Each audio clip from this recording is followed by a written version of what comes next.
What's going on, y'all? What's back? What's cracking? What's shaking? All that. It's your boy comedian Remo Mills, man. Yeah, I was muted for a second, but let me go ahead and act like that ain't even never happened. Great day to be great, man. Another great day to be great, man. Here to talk about. We can talk about some news, man.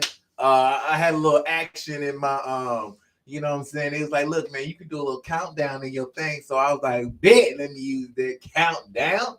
Let me use that. I pay good money for this service. Let me use everything. What else do y'all have? Do y'all have a hug feature? Because give me that. Do y'all have a get money feature? Give me that. I want all the smoke. So y'all see me playing with the bells and whistles this morning. Anyway, man, hey man, appreciate y'all for stopping by, man. This morning, I want to talk about this because as a comedian, this is a situation that I don't. It's talked about, but it ain't talked about. But it's an understanding, but it's not an understanding. And in the situation, man, Monique said basically that she felt like it was another discrimination against the black woman. In this situation, if you don't know what's going on, if you haven't heard what's going on, basically there was a show in which D.L. Hughley, I think Josh Adams was on it, Ada Rodriguez, D.L. Hughley, and Monique. So what happened was, in the mix of putting the show together, as a mix, putting all the ingredients together for this show that they planned on presenting to Detroit at the Fox Theater, which is a very prominent theater.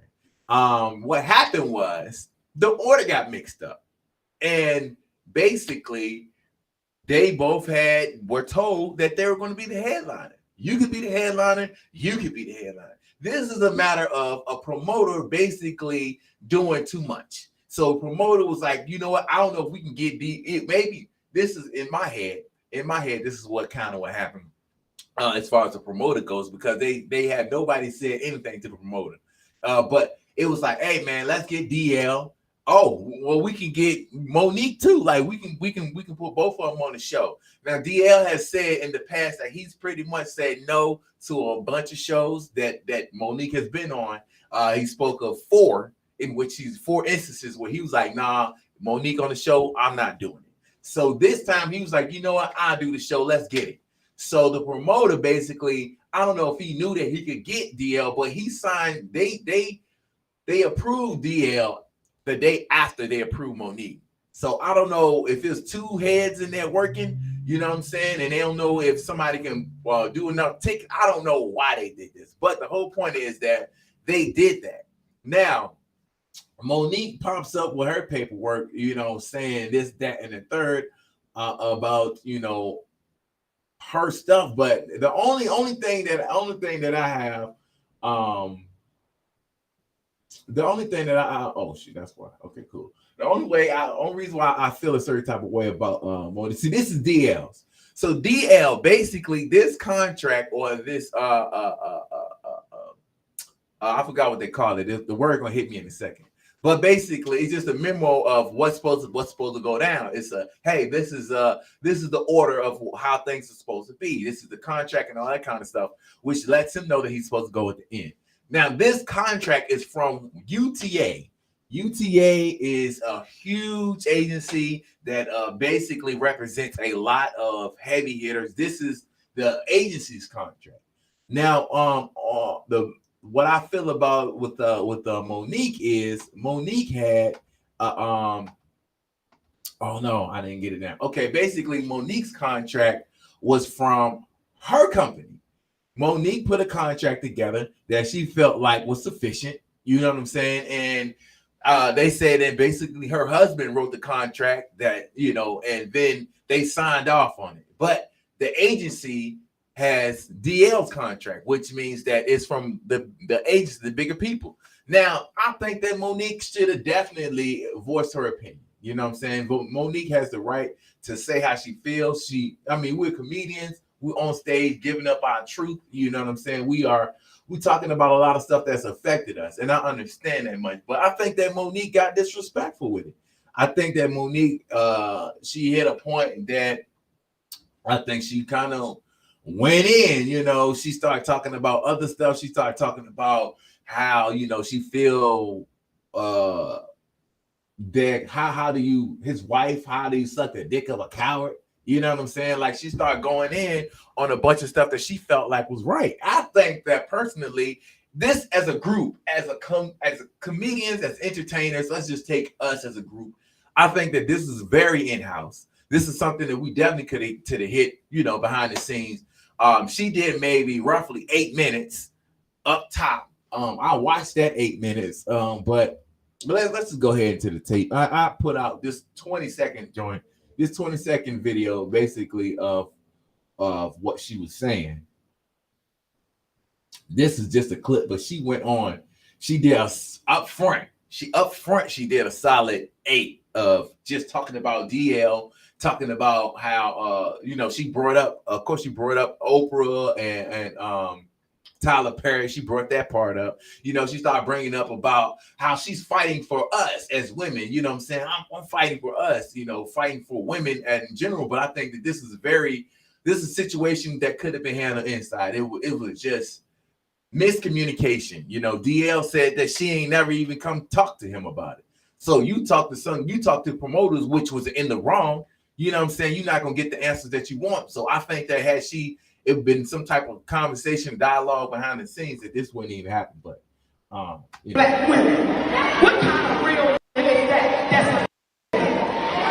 That's a what kind of real would ever attack a goddamn black woman?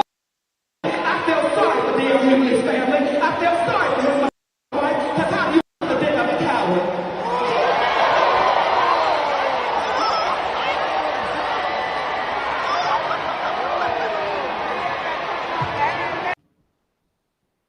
Oh, can we talk about this run for a second? I don't know what this run was. I don't know what was that. What was the run? I'm trying to figure out why she hauled ass across the stage. I don't know if that helped seal the punchline, what it was, but when she took off, this was hilarious. What was that about? I don't know. She felt like it was very important to make it to the other side of the stage and tell the rest of her message. I don't know what that was, but at the end of the day, I just really feel like that what she was doing was kind of unnecessary. She went off on him. I think she should have, like she said, she started out talking about the promoter, and she should have went in on the promoter. I think the promoter should have got every bit of that. She did all of that stuff, and then DL came out and answered quickly, and then they got back to it. But Monique ended up going live on TikTok or whatnot, and she started talking about the situation. I heard a decent size of it, and her whole thing was that, part of his set didn't go right. It wasn't my set. It was, what I'm saying? Like, she was expounding on. She was talking about emphasizing. She was emphasizing about how he was saying that the night was bad. The night was bad, but it was like you pretty much took most of your set to address an issue that could have been handled another way. You know what I'm saying? Y'all could have talked about it, and at the end of the day, it was what it was. I think that if the money didn't change, then it should have been whatever the hell it was. But she decided to go in. She went off. My thing personally, if I was in that situation, in which I'm not on by any means, I'm not close to their pedigree.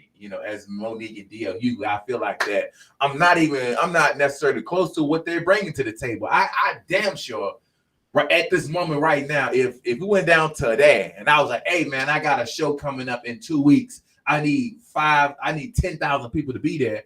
I don't know if I can get that 10K. I know that they can get that 10K though. They can get that 10,000. They can get probably like 20,000. Their pedigree is way different. So I'm taking myself out of it. But if I was in that situation, I feel like that one, if they decided to put D.L. Hughley in front of me, now I'm gonna bring up this the itinerary basically. Basically they were saying this is the show. This is the show lineup right here.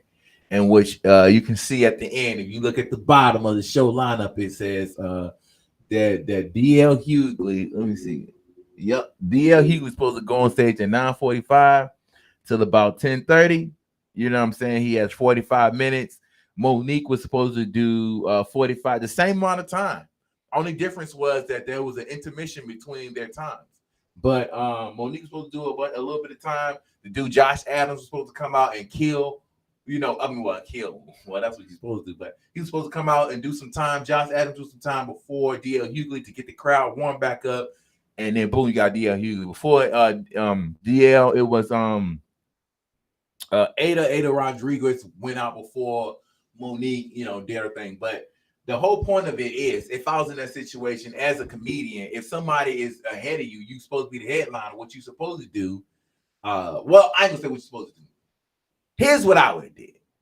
I would have went out and killed that shit and made it hard for the person behind me. That's the whole goal. You know what I'm saying? Your whole thing was, hey, I ain't the headliner, but I am the headliner. You should respect me as the headliner. Okay, then is my money the same? Am I getting the amount that I'm supposed to be paid? That before I got here, like what we agreed to? Bet. So once that happened, I'm gonna go out there and make it hot. I'm gonna give my best set. I'm gonna do the best that I ever done before, just so that the person behind me, that I can prove I'm the headliner. Now they gotta eat for 45 minutes. 45 minutes, they got to go out there and just destroy it. I've already dismantled this joint. They turned around and they brought it down, did the intermission, they built it back up just a little bit with Josh Adams, and now you got to go out there and do your damn thing and kill it. You got to do just as good or better than me. You know what I'm saying? So at the end of the day, I feel like that's probably what it should have been. Do your set, get through it, and then boom. Because now people looking at Monique as she's a problem once again, yet again. They're like, oh, here it is. You, Monique, are outspoken, always talking about this, that, and the third. I think that she definitely, and then for them to take it public on social media afterwards, I think that was a big old, that was a middle finger to both of them to have to go through that. You know what I'm saying? Who are we proving this to? We can have this conversation between us. Why are we sitting here throwing our contracts and stuff out there to prove to the media because the video that went viral? Like, I don't know. At the end of the day, man, it is what it is. Y'all, I think that Monique could have handled that just a little bit better. I think that D.L. Hughley went out there, he did that, and then continued on with his set. And that's how it went, So yeah. I don't know. Am I wrong or am I not, man? I don't know. If y'all got to this point in the video, then definitely leave a comment. But anyway, man, I'm gonna get up on here. I think that, like I said, I think that Monique had it. Monique went overboard. I think D.L. Hughley, and they could have had a conversation behind the scenes, and this whole thing would have been good to go. Well, anyway, man, make sure y'all getting them tickets, man. We're less than 2 weeks away, for real, from the first show. By today being the 4th of June, we actually have 12 days left into the first show. 2 weeks less than that. So, man, make sure y'all get them tickets. Get them. Stop playing with it, man. Get them goddamn tickets to the comedy show, man. For our daggone Monique, y'all. Monique, y'all. Anyway, man, I'm out of here, man. Appreciate y'all. I am a comedian, Remo Mills, man. Good morning, you feel me? There we go.